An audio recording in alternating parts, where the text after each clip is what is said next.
So guys, आज की Monday night raw जो हो रही थी टैम्पा फ्लोरिडा एमएलई एरिना से, वो फाइनली एंड हो चुकी है। डब्ल्यूडब्ल्यूई ने यहाँ के लिए कुछ चीजें पहले से ही एडवर्टाइज कर दी थी, तो चलिए एक बार नजर मार लेते कि आज हमें यहाँ क्या कुछ देखने को मिला। एंड नाउ आप देख रहे हैं रेसलमैनिक्स, एंड सब्सक्राइब करना तो बनता है। शो की स्टार्टिंग में हमें देखने को मिलते हैं कि वेड बेल्ट की जगह पैट मैकेन्जी आ जाते हैं, जो कमेंट्री टेबल पर माइकल कोल की हेल्प करते हुए दिखाई देंगे। And then show officially start होता है एंड हमें देखने को मिलते हैं the best in the world CM Punk, जिनके हाथ में हमें वो ब्रेस नजर आता है और हम समझ जाते हैं कि वो जो इंजरी वाली बात थी वो बिल्कुल सही थी। पंक रिंग में आते हैं, रेसलमेनिया के साइन को देखते हैं और सिर को नीचे झुका लेते हैं। वो कहते हैं कि यार प्लीज, मैं नहीं चाहता कि आप सब मेरे लिए सॉरी फील करो, कोई बात नहीं, हम शिकागो फैंस है ना, हम वापस आना जानते हैं। और मैं ये भी जानता हूँ कि मेरे और रेसलमेनिया के बीच में बस ये छोटा सा बम्प है। मैंने बचपन से ही रेसलमेनिया को मेन इवेंट करने का सपना देखा था, बट हाँ, शायद वो चीज इस साल नहीं हो सकती, लेकिन हर साल के लिए तो नेक्स्ट ईयर जरूर आता है ना, अगले साल हम जरूर वापस आएंगे। जिसके बाद हम जान जाते हैं कि CM Punk is done for now. फिर हमें वहाँ पर ड्रू मैकिंटायर देखने को मिलते हैं, जो रिंग में आते हैं, कहते हैं कि अबे यार ये क्या हो गया, ये तो बहुत बुरा हुआ भाई, ये तो मैंने भी नहीं सोचा था। देखो जब से तुम आए हो ना सीएम पंक, मैंने तुम्हारे बारे में न जाने क्या कुछ नहीं बोला,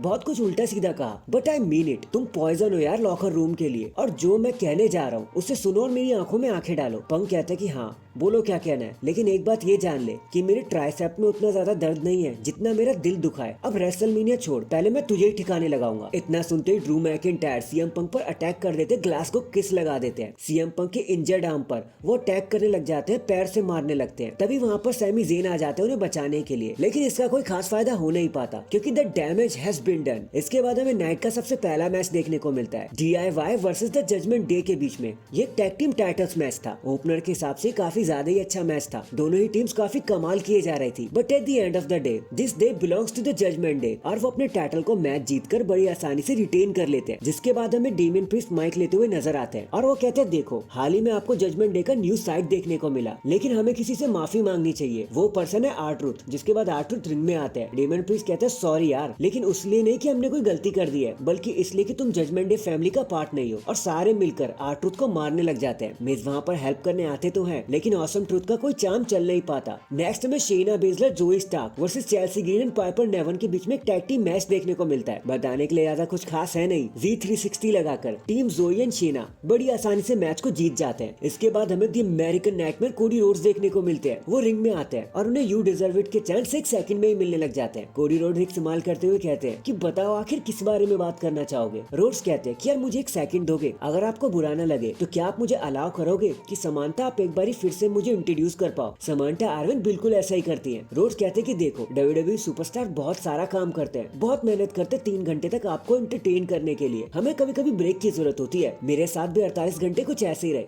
बट चलो फाइनली इस चीज को हम रेसलमेनिया के लिए ऑफिशियल कर ही देते हैं कि हम लोगों को कहाँ जाना है। कोडी रोड्स अपने जवाब में कुछ कहने ही वाले होते हैं कि तभी वहाँ पर सेथ रॉलिंस आ जाते हैं। सेथ रॉलिंस वहाँ आ जाते हैं और कहते हैं कि यस कोडी, तुम डिजर्व करते हो, बट क्या तुम रोमन रेंस को डिजर्व करते हो? उस बंदे को डिजर्व करते हो जो अपने टाइटल डिफेंड भी नहीं करता डर के मारे। हमें पता है कि तुम्हें वो ही चाहिए रेसलमेनिया, तुम अपनी स्टोरी खत्म करने के लिए रोमन रेंस को मन में मान चुके हो, बट मैंने तुम्हें ये कहते हुए सुना था एक बारी प्रेस कॉन्फ्रेंस में कि रोमन रेंस अब वो मर्द नहीं रहा जो कभी हुआ करता था। Seth Rollins is the man. तो तुम मुझे ही क्यों नहीं चुनते? मुझसे क्यों भाग रहे हो? कौन से टाइटल को जीतना चाहोगे तुम? हल्क होगन के टाइटल को, हॉलीवुड के टाइटल को, या फिर उस वर्ल्ड टाइटल को जो तुम्हारे पिता डस्टी जीतना चाहते थे, द ब्लू कॉलर टाइटल जो है मेरे पास, वर्ल्ड हेवीवेट चैंपियनशिप। तो बताओ कोडी, कौन होने वाला है वो इंसान, मैं या फिर रोमन रेंस? कोडी रोड्स सोच में पड़ जाते हैं और उनको लगता है कि सेथ रॉलिंस कह तो सही रहा है, लेकिन वो थोड़ी देर सोचते और कहते हैं कि यार मैं सोचूंगा इस बारे में। और एक स्मर्क अंडरस्टैंडिंग के साथ ये सेगमेंट यहीं पर खत्म हो जाता है। देन हमें जे उसो वर्सेस ब्रॉन्सन रीड के बीच में एक सिंगल्स मैच देखने को मिलता है, जहाँ थोड़े बहुत ब्रॉन्सन रीड की ताकत के शोशा के बाद एज एक्सपेक्टेड विक्ट्री जे उसो को मिल जाती है, ज्यादा कुछ हुआ नहीं। जिसके बाद हमें दी इंटरकॉन्टिनेंटल चैंपियनशिप मैच देखने को मिलता है, ring general Gunther versus Kofi Kingston के बीच में। मैच तो यार काफी ज्यादा ही अच्छा था, but as we all know Gunther को हारना तो था नहीं। रेसलमेनिया से पहले भाई वो कैसे हार जाएंगे? तो बड़े मजे से पावर बॉम्ब लगाकर वो अपने टाइटल को रिटेन कर लेते हैं, कॉफी किंगस्टन को हराकर मैच को जीत जाते हैं। बट मैच के बाद जब एक्सेवियर वुड्स अपने पार्टनर को चेक करने आते हैं तो विंची एंड काइजर उन पर अटैक कर देते हैं और एक बारी फिर से न्यू डे को मुंह की खानी पड़ती है। फिर कुछ बैकस्टेज मूवमेंट के बाद हमें the Kabuki Warriors versus Natalya and Tegan Nox का टैग टीम मैच मैच दिखाया जाता है। और आप तो जानते हो ना नटालिया के फेट के बारे में कि वो चाहे किसी के साथ भी जुड़ जाए या फिर अकेली रहे, हारना तो उन्हें ही होता है। एंड आज भी कुछ ऐसा ही हुआ, वो बड़ी आसानी से मैच हार जाते हैं। काबुकी वॉरियर्स इजीली मैच को जीत भी जाते हैं। इसके इमीडिएटली बाद हमें बेली का प्रोमो देखने को मिलता है, जहाँ वो अपने एंड अपनी टीम के बारे में कुछ ब्रैग करते हुए नजर आती है। वो कहती है कि चाहो तो उस मूवमेंट का फोटो ले लो। बार बार थोड़ी ना ऐसा मौका देखने को मिलता है कि तभी वहाँ पर रिया रिप्ली आ जाती है और कहती है कि बेली गलती से भी मुझे चूज मत कर लेना। तूने मेरे टाइम को इसलिए बीट कर दिया रॉयल रंबल में क्योंकि मैं वहाँ नहीं थी, लेकिन अगर तुम मुझे चूज कर लेती हो, तुम्हारी जो बिना टाइटल की छवि है ना ये ऐसे ही बनी रहेगी, कुछ नहीं जीत पाओगी तुम। जिसके बाद पीछे से नाया जैक्स उन पर आकर अटैक कर देती है। उनको ठिकाने लगाने के बाद वो बेली को कहती है